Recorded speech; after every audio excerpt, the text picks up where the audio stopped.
Macron, c'est Midas à l'envers. C'est-à-dire que tout ce qu'il touche se transforme en dette. Tout. Et là, récemment, Macron nous a parlé d'intelligence artificielle.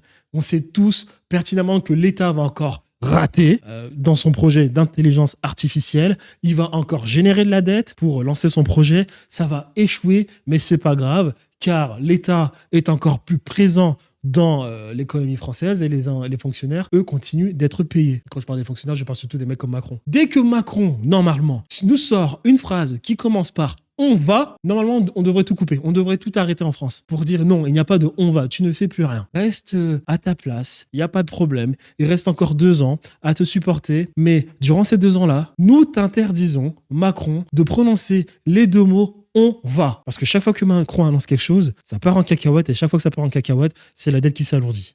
Vous rendez-vous compte qu'à chaque fois que Macron annonce quelque chose, c'est pratiquement la France qui continue de s'endetter. Pratiquement de l'endettement en plus pour la France.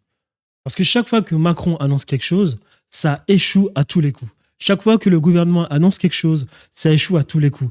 Or, ce projet qui a été annoncé par Macron ou bien par ses sbires, mais surtout Macron, il faut de l'argent pour le faire, ce projet. C'est l'État qui paye. Mais en réalité, l'État qui paye, c'est les Français qui payent. Et vu que ça échoue, ça a été de la dette qu'on a fait dans le vent. Parce que le gouvernement, lui, il est plus capable de générer assez de bénéfices. Donc, il continue de faire de la dette pour nourrir ses pseudo-projets. Donc, en réalité, de la dette qui permet à des fonctionnaires de continuer à être payés. Les fonctionnaires politiciens continuent à être payés, qui continuent à faire en sorte que le poids de l'État dans l'économie française s'alourdisse. Et après, c'est les Français qui payent. Ce qui veut dire que, en temps normal, là, maintenant, tous les Français devraient se réunir pour interdire Macron de s'exprimer sur quelconque projet.